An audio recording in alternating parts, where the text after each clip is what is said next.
like everyone else, I'm also struggling with releasing aspects of the old self. And what I have observed, not just in myself, but in other people around me, is that we are still, many times, while we strive for growing our consciousness and evolving ourselves spiritually, emotionally, physically, we are still stuck in childish paradigms. Um, Most specifically, unforgiveness. Unforgiveness is the single most um, trait that's keeping people from evolving spiritually. People remember something that was done to them, a wrong that was done to them 10, 15, 20, 35 years ago, and they have not forgiven or let go or released that situation. What they don't know is that holding on to it is actually detrimental to themselves, their body. It's a chemical and physiological thing that happens when you hold on to unforgiveness. A lot of people who develop cancers in the colon, it's because they would not let go of things that happened. Unforgiveness, right? It's the barrier to evolving, right?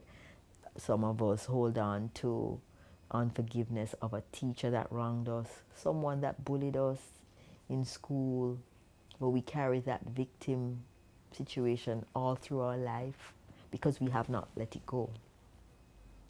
We are triggered when we go into situations as adults where we're bullied. And so we're going to react. And sometimes that reaction is unconscious and less than spiritually evolved. The same thing happens where we move from unforgiveness into hatred. A hatred is a whole nother set of emotion that triggers chemical reactions in your body. A hatred now grows into this whole thing of anger and bitterness and resentment. And those emotions carry a chemical charge in the body.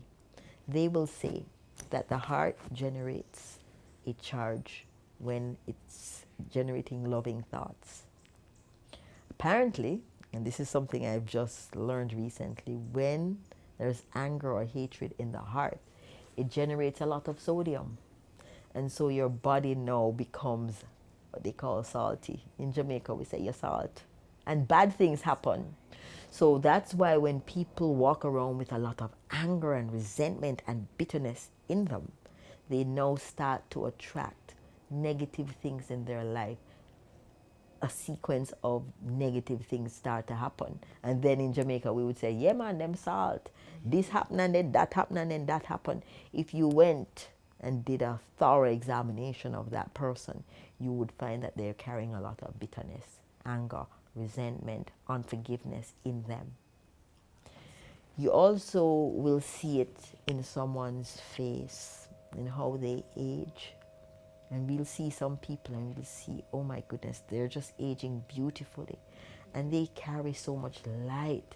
There is so much beauty in their eyes, in their whole persona. It is because those persons have an affinity for forgiving, for releasing, for letting go, for not carrying anger. You can see it in someone's face. You can hear it in their voice. And you can see it in their behavior and in their demeanor. Now, we're all different. So, different things like memory, retention, it's going to be different from person to person. So there are persons who have a greater affinity physiologically to remembering things, and therefore remembering the wrongs that were done to them, and therefore carrying the anger, the bitterness, the resentment within them for years.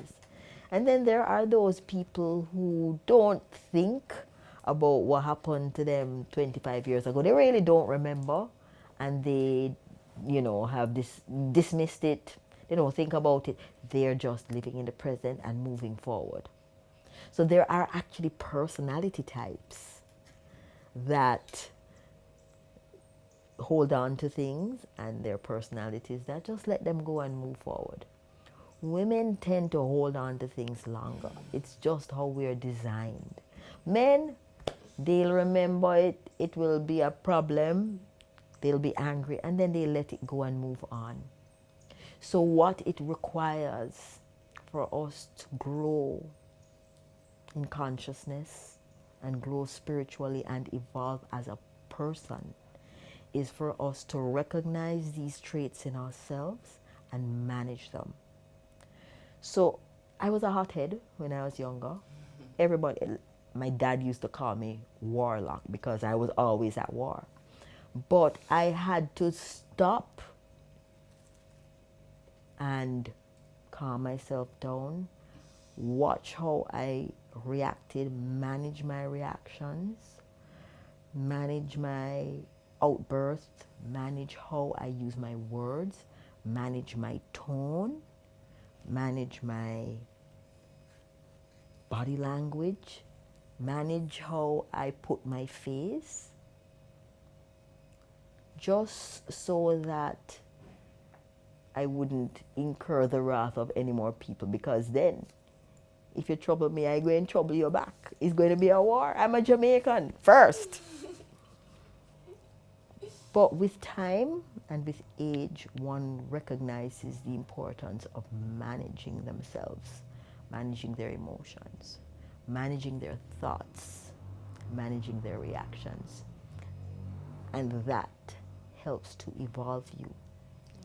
Then after a while, when you realize that you've evolved, then you start to recognize that there are many things that happen that you don't need to dwell upon anymore, and you can let them go. So it takes some level of consciousness and awareness, self-awareness, to be able to move, to manage yourself to the point where you can evolve your spiritual self, evolve your thoughts, evolve your actions to be more moderate and moderated,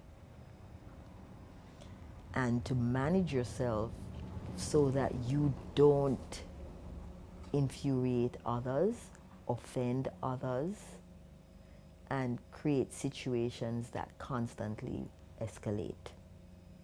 We all have that ability to manage ourselves. And it is the persons who manage themselves well that are actually in the best position to evolve themselves. It requires introspection and self-awareness, and it's something that we all, male and female, should strive towards doing.